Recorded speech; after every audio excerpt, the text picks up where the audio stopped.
Buenas tardes. Bien, pues somos un poquito, me parece que los hermanos han tomado las vacaciones post escuela bíblica. Así que bueno, de todas maneras algunos estarán por llegar. Vamos nosotros a comenzar nuestro servicio en esta noche. Mientras llegan los demás, y vamos a empezar cantando el himno 236, cuando combatido con la adversidad. ¿Lo tienes ya? Así que es el 236. Así que como somos poquitos, usted va a cantar más alto, ¿ok? Va a cantar con más ánimo. Y si no se lo sabe, ya se lo aprenderá. 236.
Señor, te damos gracias porque estamos en tu casa con el propósito en nuestros corazones de aprender de tu palabra y de vivir una vida agradándote a ti. Te pido que nos bendigas y que bendigas a aquellos hermanos que están en camino. Bendícelos y tráelos con bien. Que tu paz y tu amor nos acompañe y que nada ni nadie nos aparte del amor tuyo. Todo te lo pedimos humildemente en el nombre de Jesús. Amén. Amén. Bien, hermanos, pues sean bienvenidos una vez más al miércoles, día de estudio bíblico. Damos gracias a Dios porque hemos pasado una semana realmente agotadora, pero una semana maravillosa de la escuela bíblica de verano. Así que damos gracias al Señor que se pudo efectuar sin contratiempos. No llovió, estuvimos todos realmente felices y bueno, pues compartimos con muchos y sobre todo el tema principal tratando la luz de nuestro Señor Jesucristo. Así que damos gracias una vez más por el esfuerzo de cada uno de los colaboradores, por cada uno de los que estuvieron trabajando dentro de esta semana para que se diera. Así que aquellos que seguramente me están viendo en las redes sociales, aunque no estamos transmitiendo ahora mismo en vivo, lo estaremos transmitiendo diferido a través de YouTube. Así que damos gracias también a cada uno de ustedes que colaboraron en esta escuela bíblica de verano. Así que ya la escuela bíblica de verano del 2026 es historia, pero realmente ha quedado profundamente en nuestro corazón y no vamos a olvidar este tiempo. Y estaremos ya preparándonos para la que viene, para el año que viene. Quizás me estoy apresurando demasiado, pero sí, bueno, pensando ya en las próximas actividades. Bueno, pues ya por este mes, de momento no tendremos ninguna actividad mucho más importante. Sí recordar que el próximo mes de agosto tendremos la semana de los jóvenes, de la juventud, y bueno, pues estaremos orando por nuestros jóvenes para que el Señor les anime, para que el Señor les guíe, para que el Señor esté en medio de ellos en cada una de sus actividades que tienen programadas. De hecho, para septiembre tienen programado un viaje, el campamento de ellos a principios de septiembre. Así que estaremos orando por ellos también, para que el Señor pues derrame su bendición en nuestros jóvenes y cada vez ellos estén más cerca del Señor. Me informa el hermano Abel que tiene una hermana en Cuba que se llama Olivia, que está enferma. Hace unos días se enfermó, está malita del hígado, y bueno, es su hermana menor, y vamos a también estar orando por ella. De todas maneras, antes de finalizar el servicio, o sea, cuando lo finalicemos, a la persona que le toque orar, va a estar orando por la hermana de Abel, y también la tendremos presente en nuestras oraciones, en nuestros hogares, en nuestras casas, y ya la mencionaremos también en el culto de oración este próximo viernes. Así que bueno, esperamos que tu hermana pues mejore y que bueno, pues pronto pueda estar recuperada. Bueno, estos son los anuncios que tenemos para estos días, así que vamos a buscar ahí en nuestras Biblias la lectura bíblica que se encuentra en Apocalipsis 16. Los niños parece que todavía no han llegado, ¿no? Madre. No pueden venir, incluso deberían, si podemos una programada en año, porque ellos ya no le van a venir en el hospital por un... Margarita, ajá, por un dolor muy fuerte en la zona, me dijo Nay, si hoy. Por ella. Ahora mismo le Ahora. Está bien, vamos a orar también por Margarita.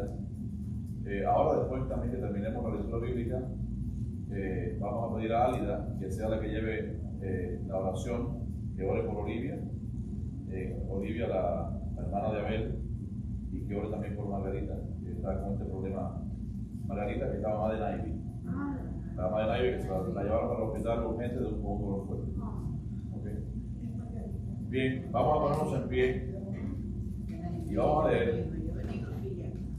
leer Apocalipsis 16. Vamos a leer los últimos versículos desde el 16 hasta el final del capítulo, hasta el 21. Vamos a leer de manera alternada. Repetimos Apocalipsis 16, del 16 hasta el final. Comenzamos. Dice: y los reunió en el lugar que en hebreo se llama Armagedón. El séptimo ángel derramó su copa por el aire, y salió una gran voz del templo del cielo, del trono, diciendo: hecho está. Entonces hubo relámpagos y voces y truenos, y un gran temblor de tierra, un terremoto tan grande cual no lo hubo jamás desde que los hombres han estado sobre la tierra. Y la gran ciudad fue dividida en 3 partes, y las ciudades de las naciones cayeron, y la gran Babilonia vino en memoria de Dios para darle el cáliz vino del ardor de su ira. Y toda isla huyó y los montes no fueron hallados. Y cayó del cielo sobre los hombres un enorme granizo, como del peso de un talento, y los hombres blasfemaron contra Dios por la plaga del granizo, porque su plaga fue sobremanera grande. Amén. También Álida incluye oración a Mami, que no puede venir porque está con un dolor fuerte en el cuello. Oremos. Amado Dios y Padre nuestro, te alabamos y glorificamos, Señor. Te damos gracias, Padre Santo, porque nos has conseguido estar aquí en tu casa. Y en este momento, Padre, queremos presentar delante de ti, oh, tú que eres el médico de médicos, el gran sanador, a nuestros hermanos. Mira, Padre, a Noemí. Queremos, Padre, pedirte que pases tu poderosa y santa mano sobre sus cuellos, sobre sus cuerpos. para levantarla, para sanarla. Así mismo ponemos en tus manos poderosas y santas a Olivia, la hermana de nuestro hermano, Señor, pidiéndote que en tu gran bondad y misericordia tú le sanes, Señor. Amén. Pongas en ella, Señor, de la mano de los médicos lo que es necesario, Padre Santo. Asimismo, queremos pedirte, Padre Eterno, por Margarita, la madre de nuestra hermana Nay. Señor, sé tú obrando en su cuerpo, Padre Celestial, para que haya sanidad, que no sea nada grave lo que esté pasando, Padre Celestial. En ti, Señor, estamos confiados, Señor, porque tú eres el gran sanador, nuestro Padre amado, Señor. En el nombre de Jesús te lo pedimos todos, te damos las gracias. Amén. Amén. Pueden sentarse, hermanos.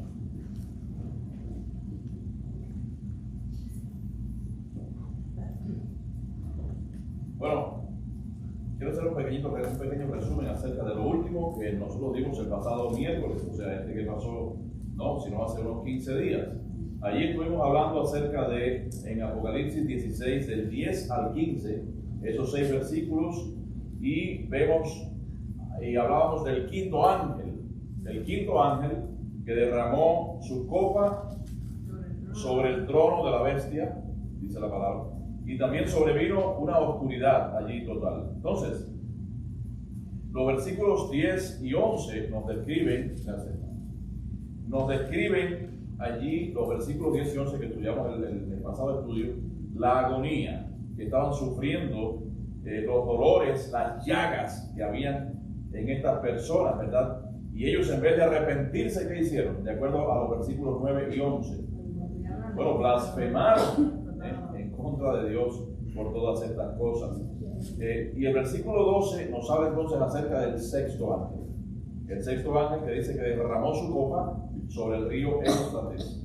Recuerden que el río Éufrates era un punto de referencia importante en la palabra de Dios, el cual se menciona unas 5 o 6 veces, y también delimitaba la región que Dios le había dado a la nación de Israel en el extremo más oriental.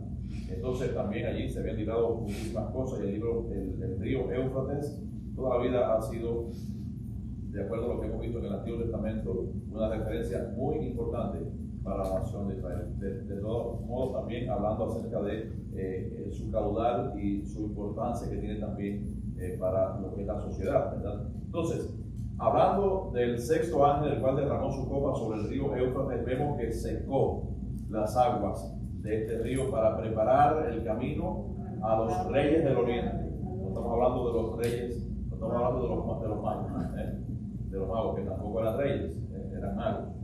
Pero, ¿a qué se refiere? Bueno, recordemos que estos reyes del oriente serán naciones de enemigos, serán naciones que formarán una coalición donde estarán en rebeldía contra Dios y irán, pasarán por allí, por el río Éufrates, para llegar y luchar en contra de Dios. Y vemos cómo Dios seca este río, preparándolo para que ellos lleguen a este lugar donde definitivamente todas estas naciones y todos estos hombres serán exterminados. Entonces, esta es, amados hermanos, la soberanía de Dios. Esta es la mano, ese es el plan soberano de Dios. Y más adelante, estamos hablando del resumen del pasado estudio, de la boca del dragón, de la bestia y del falso profeta, dice que salían espíritus inmundos, malignos, dice que en forma de ranas también, haciendo señales. ¿Pero qué tipo de señales? ¿Con las manos, con la boca y con los pies? No, señales y prodigios, o sea, ese tipo de señales que iban a confundir de la misma manera también que los adivinos de allá del faraón cuando Egipto, recuerden que también hizo señales conjuntamente allí con Aarón y con Moisés. Bueno, porque ellos también, por ejemplo, tiraron sus varas y se convirtieron en serpientes, etc. Y entonces harán señales en estos tiempos y reúnen a los reyes de la tierra para convencerlos a través de estas señales, para poder ir allí al gran día del Dios Todopoderoso, que va a ser precisamente el Armagedón. Entonces, en medio de todo esto, Jesús advierte, aún así, hasta la última hora está advirtiendo. Y en el versículo 15, que fue el último que nosotros tratamos en el pasado estudio, nos dice: he aquí yo vengo como ladrón.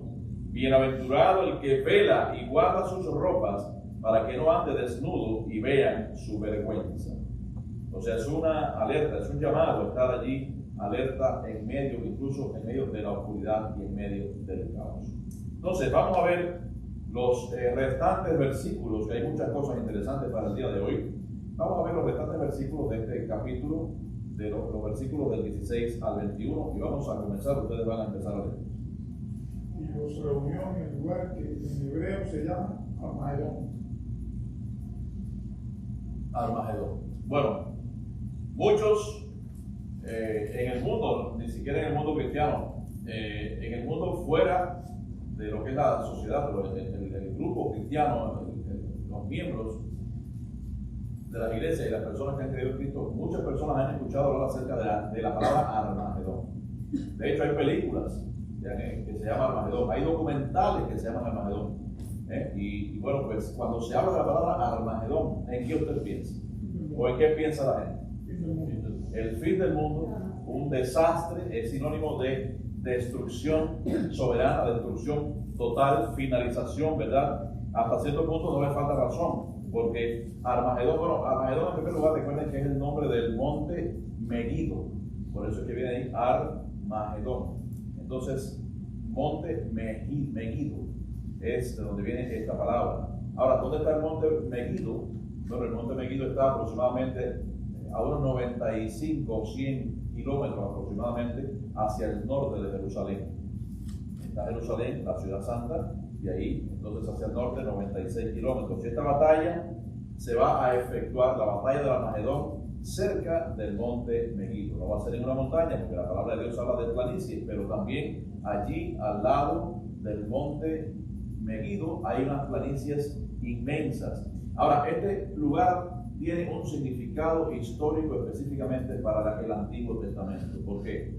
Porque allí en este valle, el valle de Jezreel o Jezreel, o también Esdraelón, que es como también se llama, pues se efectuaron muchas batallas y muchas cosas importantes. Por ejemplo, si nos vamos, no vamos a leerlo, pero si nos vamos al libro de Jueces, en el capítulo 4 vemos allí que Barak, Débora, con el ejército de Sísara, derrotaron a los madianitas.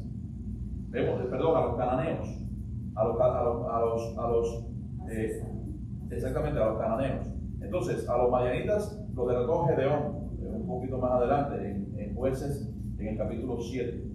Y también vemos que Josías tuvo un evento con el faraón de Egipto de aquel momento, en el cual Josías también, que fue, si no mal recuerdo, el 16º rey de Judá, falleció, o sea, pereció en manos de este faraón de Egipto. Y todo fue allí en ese valle, en ese lugar. O sea, hay muchas cosas que se mencionan acerca del valle. Y hay algo interesante, por ejemplo, en la historia, no en la Biblia, pero sí en la historia, y es por parte de uno de los guerreros de los años 1700, 1800 más importantes de la historia, que fue Napoleón. Fíjense, Napoleón dijo que este valle era el campo de batalla más grande que él había visto en todas sus batallas y en toda su vida. Y hay una frase memorable de él, por allá por el año 1799, Napoleón dice que pasó por el valle de Jezreel durante su campaña, y dice que cuando vio aquella llanura inmensa, se le atribuye una frase famosa que no es totalmente respaldada por los historiadores. Algunos dicen que sí, que es cierta, pero bueno, puede haber sufrido modificaciones, pero la realidad es que él se asombró de la inmensidad de este valle. Y dice que dijo: todos los ejércitos del mundo podrían maniobrar sus fuerzas en esta vasta llanura. O sea que él había visto una llanura inmensa, y realmente, bueno, pues es allí donde se va a tener lugar el Armagedón y esta guerra final y definitiva, o sea, al final de la gran tribulación y antes del milenio. Aunque fíjense, como le decíamos, esta batalla no será solamente, ni estará limitada solamente allí a ese valle, sino que también ocupará toda la parte de la región que se le llama Palestina, que en los tiempos bíblicos se llamaba Palestina. Esto está en el capítulo 14, en el versículo 20, donde habla acerca de la cantidad de estadios. ¿Se acuerdan? Hablamos de, no sé si eran 1260 estadios, que era una región enorme, y allí es donde se va a desencadenar toda esta batalla del Armagedón. En resumen, después que las naciones sean reunidas allí en el Armagedón, o sea, por influencia de Satanás todas esas naciones que pasarán el río Éufrates y vendrán también de otros lugares, estarán allí influenciados no solamente por Satanás, sino también por la bestia y el falso profeta. La bestia, ¿quién es? El anticristo. Y el falso profeta, allí lo dice en Apocalipsis también 16, del 13 al 16. Bueno, pues el mundo se enfrentará o se estará preparando para enfrentar a Jesús, o sea, al Rey que viene. Entonces, Él, por supuesto, el Señor regresará con gran poder, con gran gloria, con gran fuerza, acompañado ¿de qué? De los ejércitos celestiales. O sea que no habrá oportunidad ni habrá chance para los demás. Sabemos que esta batalla no será una batalla equilibrada, ¿verdad? Y también, ¿por qué? Porque Cristo vencerá. Y cuando venza Cristo, sabemos que la bestia y el falso profeta serán lanzados vivos. Pero fíjense que hay una palabra interesante, vivos. Eso es una palabra clave. ¿Por qué? Porque se ven que son personas. O sea que no hay nada subjetivo. Serán lanzados vivos. Allí dice que al lago de fuego, mientras que los ejércitos rebeldes serán totalmente derrotados. Eso aparece en Apocalipsis 19, pero bueno, más adelante ya por supuesto lo veremos. Y poco después, entonces Satanás, dice la palabra de Dios, será atado por ¿cuántos años? Por los 1000 años que dura el milenio. Allí también en Apocalipsis 20, del 1 al 3, que también lo vamos a ver más adelante. Entonces así, fíjense, el Armagedón no exalta el poder de los hombres, no exalta eso, sino exalta la victoria absoluta del Señor Jesucristo para establecer su reino. ¿Qué reino? Bueno, el reino de justicia y el reino de paz. ¿Cuántos quisieran estar en el milenio? Yo quisiera estar en el milenio. Qué bendición. Claro, todos vamos a estar, pero quisiéramos que ya, como un desespero de poder estar allí a ver cómo es que Jesús está gobernando con justicia. ¿Cuántos en este mundo? Fíjense, una de las cosas más tristes y más tremendas y terribles que pueden existir en este mundo es la injusticia.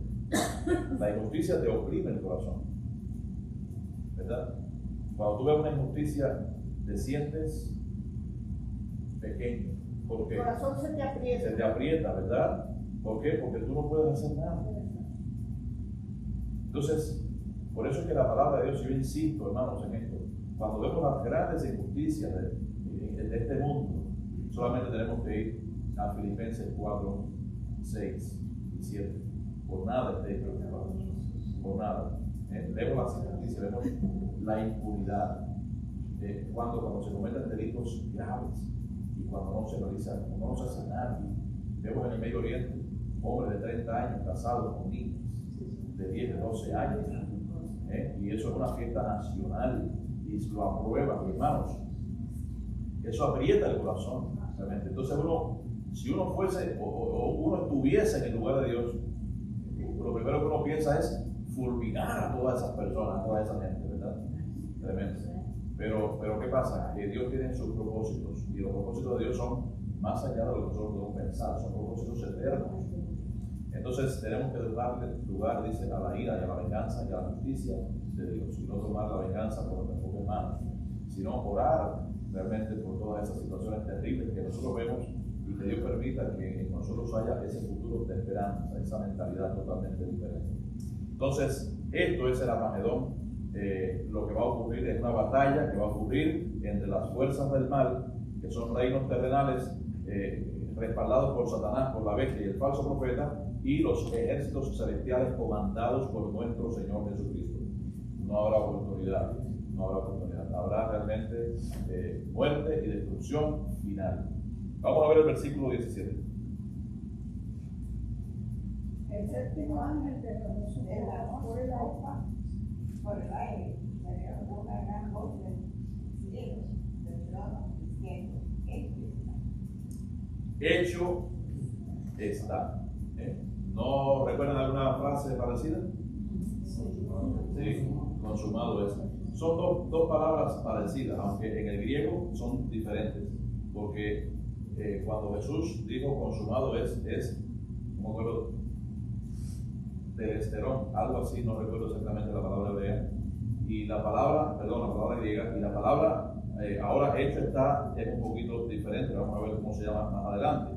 Entonces, fíjense, hay algo más hay algo más. Dice la palabra aquí, hecho está, pero hay algo más que vendrá en este tiempo final de la Armagedón, o sea, de los 7 años de la gran tribulación, y es el juicio final de Dios sobre la humanidad. Entonces, esta será la peor calamidad del mundo en la historia. Y entonces dice este versículo, y salió una gran voz del templo, y aclara, ¿de qué templo? Del cielo, del trono, diciendo, hecho está. Y por supuesto, ¿de quién es esta voz? Del Padre, de Dios.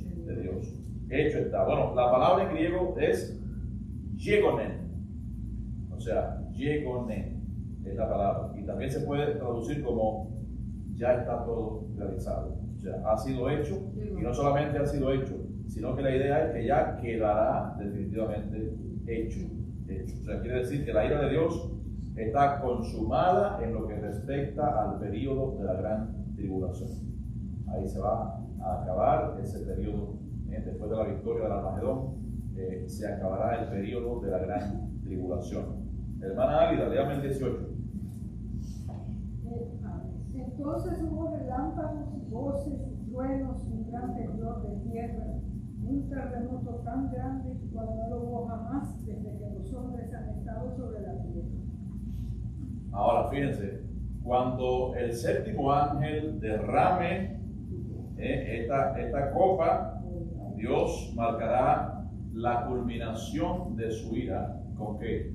Con un terremoto sin precedentes en la historia, devastador, ¿verdad? Será el terremoto más fuerte en la historia del planeta. Fíjense, este terremoto último que hubo aquí ahora en Venezuela, allí entre La Guaira y Caracas, ¿cuántos edificios desplomados, completamente destruidos? No sé hasta cuánto asciende la cantidad de muertos, no sé si alguien tiene la actualización de la 4.000 y pico, dicen, y hay, me imagino, muchos más desaparecidos que todavía no han sido recuperados. Así que imagínense, y eso es un temblorcito que no tendrá absolutamente nada que ver con este temblor de tierra. ¿Por qué? Por las consecuencias que va a tener, y vamos a verlo un poco más adelante. Vamos a leer el versículo 19, hermano, por favor. Y la gran ciudad fue dividida en 3 partes, y las ciudades de las naciones cayeron, y la gran Babilonia vino en memoria delante de Dios, para darle el cáliz del vino del autor de su ira. Bueno, pues será un terremoto tan grande, dice aquí, que va a dividir a la ciudad de Jerusalén en 3 partes. ¿Ustedes se imaginan? Pero fíjense que no va a ser para mal. Vamos a ver más adelante por qué. Bueno, pues este es el mismo evento que el profeta Zacarías, allí en su último capítulo, en el capítulo 14, nos habla. Y voy a leer Zacarías 14:4. Fíjense lo que dice Zacarías 14:4, refiriéndose ya a esta profecía muchos años antes. Y se afirmarán sus pies en aquel día, ¿de quién? ¿Los pies de quién? De Jesús. Y se afirmarán sus pies en aquel día sobre el monte de los olivos, que está enfrente de Jerusalén, al oriente. Y el monte de los olivos se partirá por en medio hacia el oriente y hacia el occidente, haciendo un valle muy grande, ya hemos hablado de esto, y la mitad del monte se apartará hacia el norte y la otra mitad hacia el sur. Pero bueno, ¿cómo es que aquí en Zacarías nos habla de 2 partes, pero que en Apocalipsis nos habla de 3 partes? Porque son 2 lugares diferentes, pero es el mismo evento. Aquí nos habla del monte de los olivos en Zacarías, que será dividido en 2, se abrirá, habrá un gran valle por donde podrán pasar las personas para huir. ¿Quiénes? Los fieles. Los fieles, recuerden que hay un remanente todavía de fieles en aquel tiempo. Les dará tiempo y les dará acceso por ahí, por aquella zona, por esa parte. Y por otra parte, la ciudad de Jerusalén será entonces dividida en 3. Entonces, hay algo interesante, y es que aquí se está viendo la preparación ya del tiempo en que Jesús reinará en el milenio. El mismo Zacarías, allí en el capítulo 14, en el versículo 8, fíjense lo que nos dice. Acontecerá también, y nos está hablando aquí de qué, del suministro adicional de agua potable. Recuerden que el agua se había dañado. El agua había sido completamente dañada por la sangre cuando uno de los ángeles ¿verdad? Tocó la fuente de las aguas. Pero fíjense lo que dice aquí ahora Zacarías 14:8. Acontecerá también en aquel día que saldrán de Jerusalén aguas vivas. Esto significa agua potable. La mitad de ellas hacia el mar oriental y la otra mitad hacia el mar occidental en verano y en invierno, ¿no? Entonces, ahora, estos cambios, ¿qué van a hacer? Bueno, pues lo que van es a preparar a la ciudad para que ocupen su lugar central en el milenio. Recuerden que desde Jerusalén es de donde Cristo va a reinar. Y entonces ya se está preparando esta ciudad. No solamente ha sido dividida en tres, sino también que hay fuentes de aguas vivas que van a brotar desde el suelo allí para poder darle este suministro tan importante a esta ciudad. Y nosotros no tenemos muchas veces en nuestras mentes la importancia del agua. Ya hablamos hace un tiempo también, quizás menos de un mes, hablamos acerca de la importancia del agua.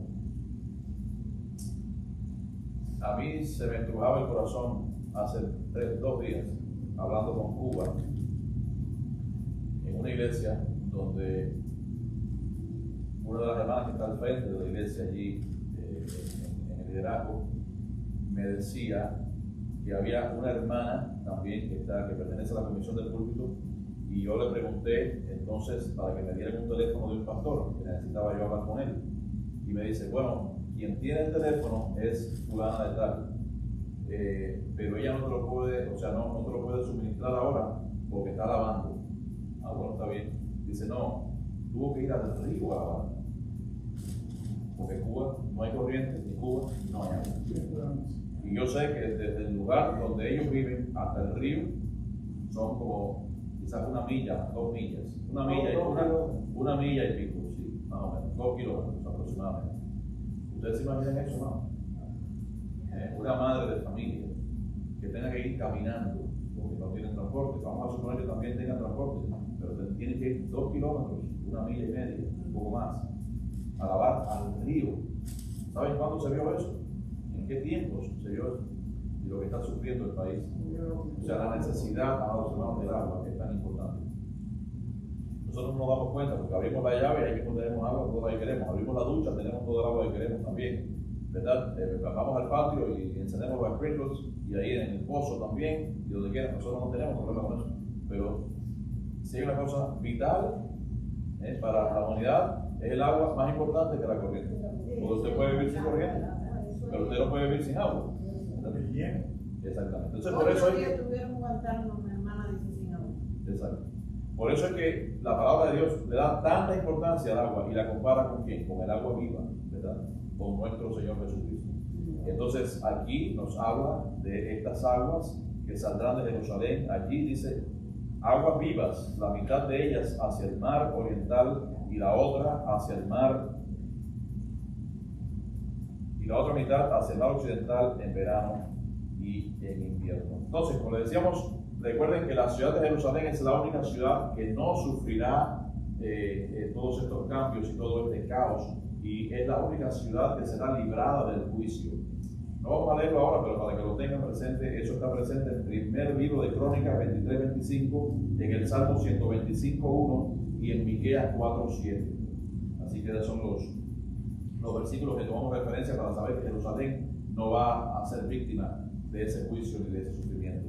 Entonces, el propósito de Dios, recuerden, con Jerusalén es muy diferente al propósito de Dios con el resto de las ciudades también, que serán arrasadas por completo de esas ciudades del mundo. Entonces, aquí también habla de Babilonia.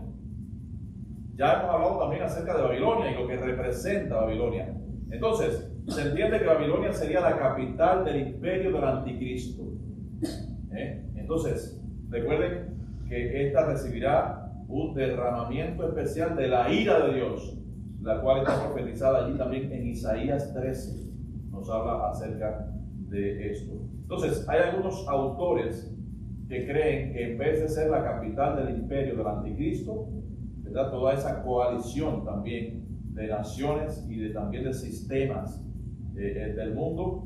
Babilonia, ellos piensan que será también una ciudad, es la ciudad que estará en la antigua ciudad donde estaba enclavada Babilonia, allí en el lugar, en el sur, en el centro sur actual de lo que hoy constituye el país de Irak, allí cerca del río Éufrates. Hay algunos que piensan que es una ciudad que también se va a llamar Babilonia, pero bueno, en su mayoría entendemos que más bien va a ser el centro del imperio del anticristo, con todas sus manifestaciones, cuando está hablando aquí de la Gran Babilonia. Lo que sí sabemos es que será el último gran centro, podemos decir, de rebelión contra Dios. El último lugar que se va a rebelar en contra de Dios va a ser Babilonia, y después de su destrucción, después de la destrucción de Babilonia, entonces será visible cuando Jesucristo entonces venga por segunda vez.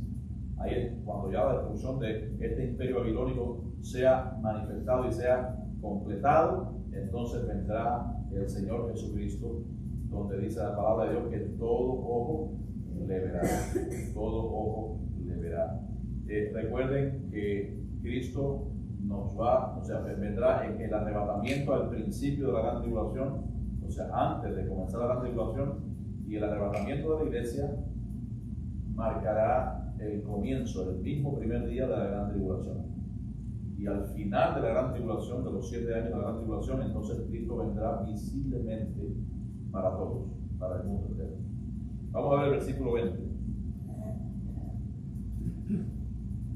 Y toda isla huyó y los montes no fueron hallados. ¿De qué se está hablando aquí? Del terremoto, ¿verdad? Del terremoto. O sea, aquí entendemos que este terremoto se va a extender a las islas, y se va a extender a los montes, y se va a extender a la tierra y a todos los lugares, ¿verdad? Será de tal magnitud que fíjense que va a alterar la topografía de la tierra.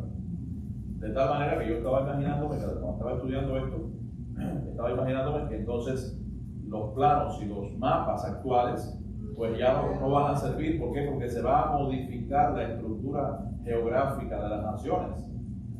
Cuando dice que las islas huirán, bueno, ¿y dónde estaba la isla que estaba ahí? Bueno, desapareció. Pero bueno, mira, apareció otra allá en aquel lugar, por ejemplo, ¿no? O sea que va a ser realmente algo tremendo. Esto será con el fin de preparar la tierra ¿para qué? Para el gobierno mundial, porque será una tierra totalmente modificada, una tierra totalmente diferente para el reino milenial que vendrá a continuación. Quiero leerles Isaías 40, 4 y 5. Fíjense lo que dice, también refiriéndose a este tiempo.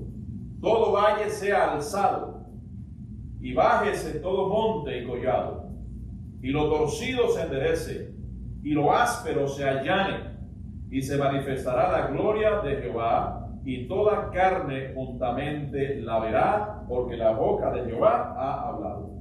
Vieron que en este versículo es el resumen de lo que estamos hablando, y estamos hablando de Isaías, un hombre que profetizó hace cerca de 3.000 años, a partir de hoy, unos 2.750 años. ¿Isaías qué es? Isaías 40, versículos 4 y 5.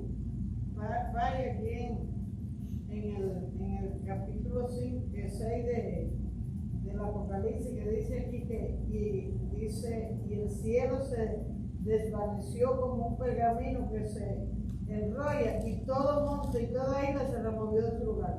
Exacto. No, Exacto, en el Apocalipsis 6. Bien, pues Jeremías también tiene una profecía. Jeremías 4, del 23 a 27. Fíjense lo que dice. Miré a la tierra, fíjense lo que Dios le reveló a Jeremías. Miré a la tierra, y he aquí que estaba asolada y vacía, y a los cielos, y no había en ellos luz. Miré a los montes, y he aquí que temblaban, y todos los collados fueron destruidos. Miré, y no había hombre, y todas las aves del cielo se habían ido. Miré, y he aquí el campo fértil era un desierto, y todas las ciudades, sus ciudades, eran asoladas delante de Jehová, delante del ardor de su ira, porque así dijo el Señor: toda la tierra será asolada, pero no la destruiré del todo. Bueno, ahí también tenemos para hablar muchas cosas. Pero bueno, es la profecía también que Dios le dio, la visión que le dio a Jeremías acerca de los acontecimientos, de los últimos acontecimientos que pasarán al final de la gran tribulación. Vamos a ver el último versículo de esta noche, el versículo 21. Y cayó del cielo sobre los hombres un enorme granizo, como del peso de un talento, y los hombres blasfemaron contra Dios por la plaga del granizo, porque su plaga fue sobremanera grande. Muy bien, ¿a quién le recuerda esta plaga de los granizos? A Egipto. Es una de las plagas de Egipto, el granizo. Pero bueno, con la diferencia de que la plaga de granizo de Egipto era de granizos normales. ¿Qué pasa? Dice aquí que eran del tamaño de un ¿qué? ¿Alguien sabe cuánto pesa un talento bíblico?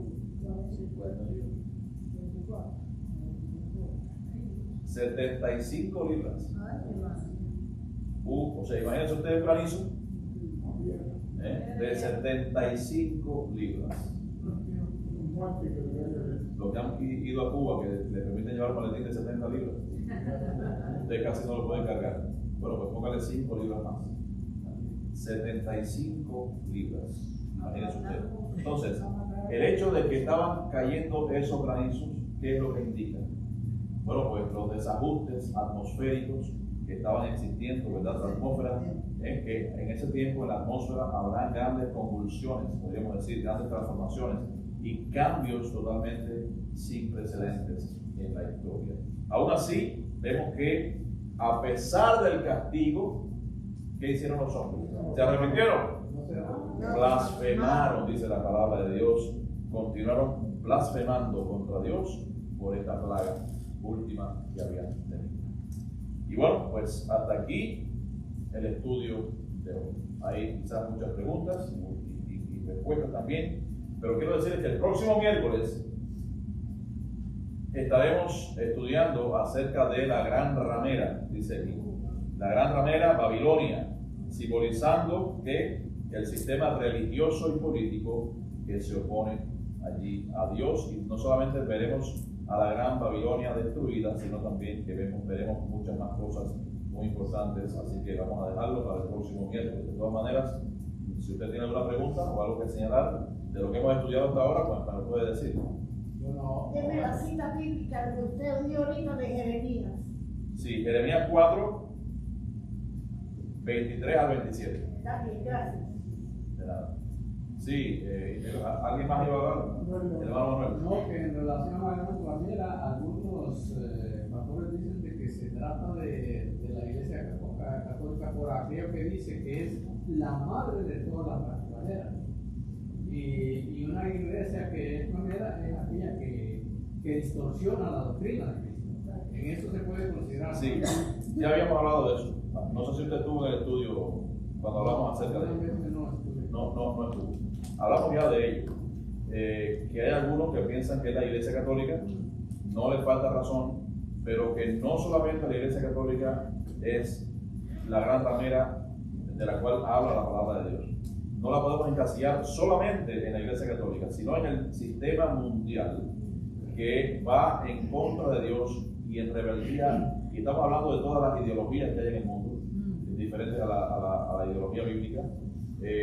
Todas las filosofías y manifestaciones que han estado en contra del ateísmo, por ejemplo, en contra precisamente de Dios. Y hay muchas otras manifestaciones, el agnosticismo, muchos gobiernos corruptos, o sea, todo lo que esté en contra de Dios y en contra de lo que es el gobierno divino, entonces entra dentro de lo que es todas esas manifestaciones, dentro de lo que es la gran ramera. No solamente es lo que es la Iglesia Católica, sino será todo ese sistema de sistemas religiosos, los cuales se han manifestado en contra de Dios y que han promovido también pues todas estas, porque recuerden que actualmente hay gobiernos que están incluyendo dentro de su propio dentro de sus propios estatutos situaciones que van en contra de Dios. Y estamos hablando, por ejemplo, no solamente los católicos, hay otras ramas de los católicos diferentes que se ponen unas batas negras, no recuerdo cómo que se llaman ellos. Ayúdame un poco ahí todo. No recuerdo, sí, yo lo vi una vez, lo vi solamente una vez porque estaba trabajando una vez allá en España y entonces me permitieron entrar dentro de ese local porque estaba trabajando allí dentro de eso y los vi allí. No recuerdo exactamente cómo se llaman ellos. Que según dicen algunos están por encima del gobierno de los católicos. Pero bueno, son cosas ocultas que hay en el mundo que muchas veces nosotros tampoco conocemos y cosas que se están fraguando allí en lo oculto.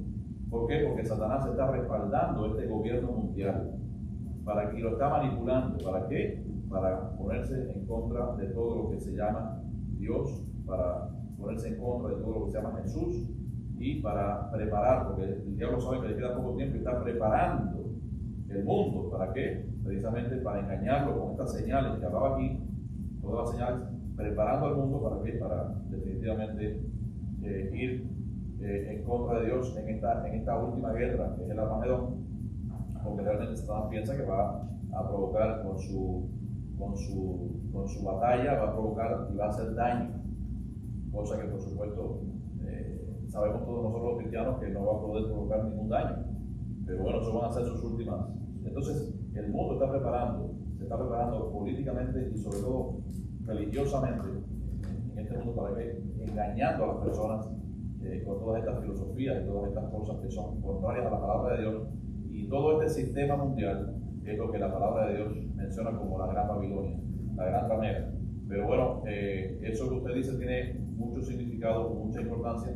Hablamos también aquí en un miércoles, estuvimos hablando acerca de la fusión de la Iglesia Católica con el espiritismo y todas estas cosas. Si se dan cuenta, la Iglesia Católica y el espiritismo tienen muy poca diferencia. ¿Por qué? Porque los dos adoran imágenes, los dos encienden velas, ¿verdad? Los dos pues adoran a personas específicamente que han muerto y lo beatifican, y entonces tienen mucha similitud entre ellos. Fue una fusión que hicieron, ¿para qué? Para no ponerse en contra. O sea, porque la religión en contra del gobierno, ni el gobierno en contra de la religión. Entonces se fusionaron los dos y admitieron todas esas cosas. Y eso es lo que Dios abomina. O sea, han adulterado contra Él. Dios abomina efectivamente las cosas sagradas, las cuales se han deteriorado de esa manera. Y el Señor dice que por cuanto no eres ni frío ni caliente, por cuanto eres tibio, le decía allí a la Odisea, te vomitaré de mi boca. Entonces, Gabriel. No, que también lo que dice Manuel es porque hablan de ropa púrpura. Y entonces el Papa se viste con ropa púrpura. Y lo otro que usted dice puede ser sonanas. Porque dice aquí, las patas negras de la Iglesia Católica se conocen principalmente como sonanas. Sí, son una sotana. Y tiene que ver con el espiritismo y con todo eso. Exacto, también. Ellos hacen todas esas rituales y todas esas cosas que tienen que ver con el espiritismo. Entonces es una fusión realmente que a Dios no le agrada, porque Dios lo que viene a buscar es una iglesia pura. Dios viene a buscar una iglesia que no se haya fundido, fusionado con el mundo. Exactamente. Entonces, bueno, todos sabemos que en la Iglesia Católica tú puedes cometer todos los pecados que tú quieras, después vas con un cura, un sacerdote, de allí vas al confesionario, con F, al confesionario, allí te arrodillas, te pides perdón y el cura te manda a rezar Ave Marías y no sé cuántos Padres Nuestros. O sea, también una abominación delante de Dios, porque el Padre Nuestro no se puede tomar para esas cosas. Y entonces, ¿qué hace? Un rosario y no sé cuántas cosas, y ya entonces después que tú haces eso, él mismo te absuelve. Yo te absuelvo en el nombre del Padre, del Hijo y del Espíritu Santo. Exacto, entonces tienes que pagar. Exacto. O sea que esos son errores absolutos, que todavía son prácticas que se usan y se seguirán usando. ¿Por qué? Porque es parte de lo que dice el hermano Manuel, parte de la gran ramera, la que ha, como dice la palabra, fornicado con todas las naciones de la tierra. O sea que a todas las naciones de la tierra la ha hecho. En estos días estaba buscando yo, fíjense, el poder que tiene la Iglesia Católica. Estaba buscando la cantidad de católicos que habían en diversos países con relación a las demás denominaciones o las demás religiones. Y por ejemplo en Cuba, como hay tantos templos bautistas y pentecostales y metodistas, yo pensé que eran mayoría. Y no. Cuando miré en Cuba, la mayoría son católicos, pero católicos nominales. ¿Qué significa eso? No practicantes. ¿Por qué? Porque se apuntan. Y lo que le interesa a la Iglesia Católica es que tú te apuntes. Entonces, cuando hablan ya de católicos practicantes, entonces sí ya está bastante equiparado con las iglesias bautistas, las iglesias metodistas y pentecostales. La metodista es la tercera. Y entonces, claro, de esa manera, imagínense, la Iglesia Católica en el mundo entero es muy fuerte porque te promete el cielo y te promete perdonarte tus pecados. Un hombre, no el Señor, un hombre te promete perdonar tus pecados y nada, y sigues, te vas para la calle y tú sigues pecando, no pasa nada. Después cuando tú vuelves, te vuelvo a absorber y te vuelvo a... Tu familia también, si hace fuego, Sí, es fácil ser católico, así cualquier católico. No hay un compromiso con el Señor de conciencia, no hay un compromiso serio con el Señor de decir, Señor, pues no puedo pecar, no puedo asumir una posición mundana. ¿Por qué? Porque cuando nosotros tenemos ese compromiso con el Señor, porque tenemos el Espíritu Santo, ¿sabe lo que pasa en nuestras vidas? No pecamos por amor a Dios. Fíjense, no pecamos por el temor de perdernos, sino que no pecamos por el amor de Dios que ha derramado en nuestras vidas. ¿En qué sentido? Solamente el pensar que Dios nos salvó, ya es una parte. También dice que el Espíritu nos da fuerzas y dice que conjuntamente con la tentación nos dará que la salida. Entonces, la persona que no tiene temor de pecar es una persona que definitivamente no es cristiana. Entonces, el que peca deliberadamente dice que ya no queda más sacrificio por el pecado, sino una horrenda expectación de juicio y el borde de fuego que ha de devorar a los adversarios. Es tremendo. O sea, que peca de una manera deliberada y de una forma real, de una forma, que no le importa lo que esté sucediendo, que no le importa a Dios. Entonces, esa persona, por supuesto, es una persona que ha sido redimida por Dios. Entonces, pueden haber cristianos que hayan tenido recaídas, sí, por supuesto que sí, pero vuelven a pedir y se enderezan, podemos decir, su vida con el Señor. Pero los que lo hacen de una manera, que no pasa nada, entonces, esa es la idea. Y bueno, sí, Manuel, la gran ramera, parte de ella, y yo diría, desde mi punto de vista, que sería una parte muy importante, quizás la más importante y la más extensa, sería el tema de la Iglesia Católica. Que por sí, pastores están haciendo el orden mundial, tratando de unir toda la religión. Sí, exacto, es un ecumenismo mundial. Entre eso, Marco Witt fue uno de los que mantiene que sigue eso también. Exacto, Marco Witt y otros más también, sí, juntamente con él, Jesús Adrián Romero y toda esta. Ellos dicen que están reuniendo todos los grupos religiosos para tener un solo Dios, pero que solo existe un Dios. Entonces, ¿de dónde sacan? Para tener un Dios todo. Que lo llaman diferente. Alá es Dios, esto es Dios. Exacto. Es su jugarreta, su treta. ¿Para qué? Para unirlos todos y para ellos poder entonces controlar desde el punto de vista religioso todas las cosas. Recuerden que antiguamente, en los tiempos de Jesús, habían dos gobiernos muy fuertes. Uno era el social, el gobierno normal de la ciudad, y el otro era el gobierno religioso. Recuerden que Jesús fue juzgado 2 veces y tuvo que ser juzgado por la parte social, por la parte de Pilatos, y después lo mandó entonces con los judíos. No, que sean los judíos, dice Pilato, se lavó sus manos, que sean los judíos. Y ahí vino entonces el juicio religioso allí con Anás y Caifás. Entonces, ¿qué es lo que intentan hacer actualmente? Bueno, pues eso mismo, tener entonces un poder mucho más del que ya tiene, porque la misma Iglesia Católica tiene un poder extraordinario en el mundo entero. ¿Por qué? Porque domina gran parte de la economía mundial y de territorios y mucha influencia también. Los Illuminati era lo que estaba diciendo. Los Illuminati, sí. Que no tenemos mucha información acerca de ellos, porque también es una sociedad un poco secreta, oscura, y entonces supuestamente son personas que todavía están por encima del gobierno. No sé, solamente son especulaciones mías, no tengo mucha información acerca de esto, pero se supone que estén por encima incluso del gobierno católico. ¿Alguien más?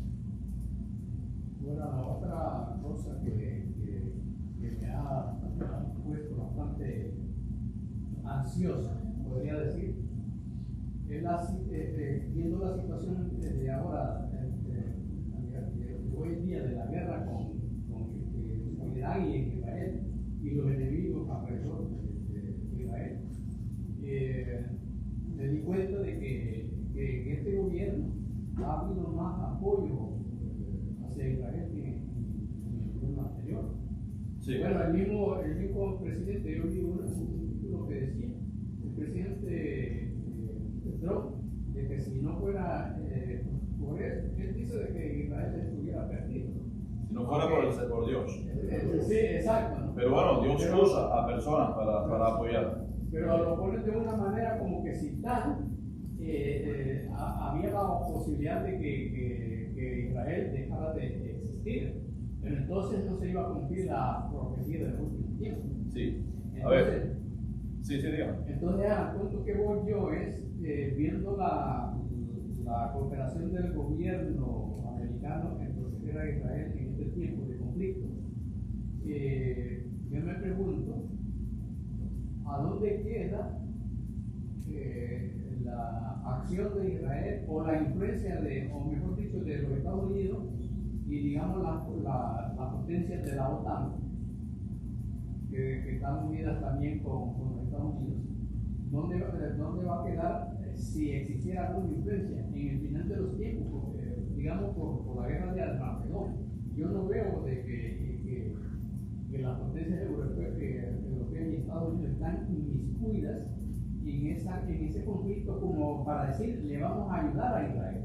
Parece que ese apoyo queda ahí inexistente en la guerra de Armagedón. Bueno. Ahí se menciona los reyes de Oriente. Sí. Lo que la Biblia no menciona específicamente con nombre y apellido, como decíamos en el anterior estudio, que muchas personas piensan que los reyes del Oriente son Rusia y China, Sí. y la India, quizás. La Biblia no menciona esas cosas, solamente podemos intuirlo. Rapidito, porque ya estamos en tiempo. ¿Por qué razón Estados Unidos está apretando, como debe ser, a la nación de Irán? Porque la principal misión de Irán, ¿saben cuál es? La destrucción de Israel a través de una bomba nuclear. Y entonces Estados Unidos ha estado, ahora en estos tiempos, ha estado intentando frenar todo lo que los dos gobiernos anteriores diferentes a él hicieron, entregándole miles de millones de dólares a la nación de Irán. Y con esos miles de millones de dólares, fíjense que no hicieron nada para el pueblo está muriéndose de hambre. ¿Qué fue lo que hicieron con el pueblo? Bueno, pues nada, seguir sumidos en la miseria y utilizar todo ese dinero para su carrera armamentística, específicamente para la fusión de este tipo de eventos para la bomba nuclear. Entonces, claro, el presidente actual está frenando esto. Lo que pasa es que muchas personas no entienden esas cosas. Ahora, lo que sí podemos decir es que Dios está en control. Este mundo no está descontrolado porque quiere descontrolarse. Dios tiene control sobre todas las cosas porque sus profecías se van a cumplir cabalmente. Ahora, hay una situación con relación a lo que dice el hermano. Bueno, no solamente el tema de la OTAN, hay muchas otras fuerzas y ejércitos de países y cosas que se prepararán también para esta guerra definitiva y total con todo su armamento. Pero contra Dios, ¿qué armamento puede estar en contra? Absolutamente ninguno. Si Él solamente con su vista, con su palabra, solamente con su dedo, destruye todo al mismo tiempo en un segundo. O sea, no.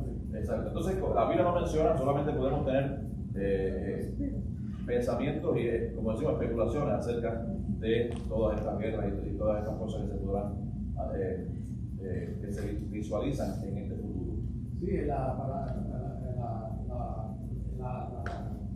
el apoyo, mejor dicho, la opinión final a la falta de apoyo de Estados Unidos y de los países europeos que están aliados con Estados Unidos. Pienso de que va a ser inexistente por la sencilla razón de que todos los países del mundo se van a unir al gobierno mundial del anticristo. Pienso de que esa podría ser una razón. y entonces prácticamente van a dejar abandonada a Israel, y de esa manera los reyes de Oeste pues le van a declarar la guerra a Israel. Sí, porque también es profético, eso es profético, o sea, Israel estará abandonada, efectivamente, pero estará respaldada y recordada por Dios. Por eso le decían que la única ciudad que no va a sufrir las consecuencias de la ira de Dios va a ser Jerusalén, la única de todas las ciudades que se mencionan en la Biblia. Entonces, eso da, hermano, para otro estudio, realmente. Podríamos hablar acerca de los temas futuros, y los temas actuales, las cosas que están pasando actualmente, las guerras, dónde estamos situados, en qué momento de la historia estamos situados cada uno. O sea, ahora mismo, en estos últimos tiempos, pues, estamos viviendo los últimos tiempos. Entonces, bueno, hay personas, por ejemplo, que creen, no como nosotros, que somos premilenialistas, en el sentido de que nosotros creemos que va a haber un arrebatamiento, va a haber una gran tribulación de 7 años y después vendrá el milenio. Hay otros que creen que ya incluso actualmente estamos en la gran tribulación. O sea, ¿dónde están los juicios de Dios? ¿Cuándo exactamente tú puedes decidir o decir en este punto y este día comenzó la gran tribulación para saber que son 7 años? O sea, realmente no es así. Cuando vieron los terremotos, pero dicen, ahora sí, ya estamos en los tiempos. Exacto, ya estamos en los tiempos finales, pero todavía falta eso por cumplirse, que está en Primera Tesalonicenses también. Exacto. Hay otros que piensan que el terremoto es normal, cuando tú le preguntas, dicen, no, pero siempre ha habido terremotos. Sí, pero el pato ha ido poco a poco y los terremotos están... No, son más frecuentes y son más destructivos.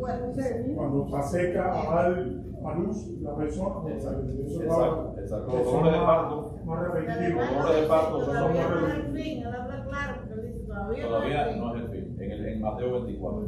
Mateo 24. Guerra y rumor de guerra. pero no es el fin. Exacto. Bueno, hermanos, el debate está bueno, pero tenemos que terminar. Así que bueno, ya el próximo miércoles pues estaremos hablando acerca de la gran ramera y estaremos dando puntos importantes acerca de lo que hemos hablado en esta noche. Así que Dios les bendiga. Vamos a recoger nuestras ofrendas.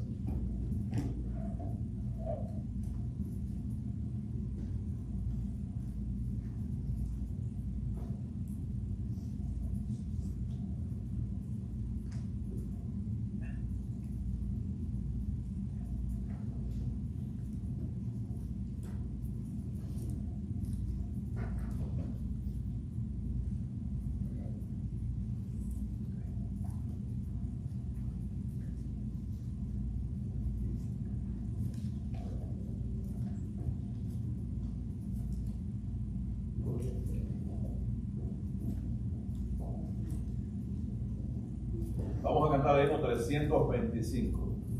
Saben que dice la palabra de Dios, dice allí en segunda a los Tesalonicenses 1:12, no me avergüenzo porque yo sé a quién he creído, ¿verdad? Y nosotros no tenemos que tener miedo de los sucesos que van a aparecer en la gran tribulación, porque nosotros no vamos a estar aquí para ese tiempo. Así que vamos a cantar este himno, el número 325.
bendiga, hermanos. Tenemos ensayo ahora.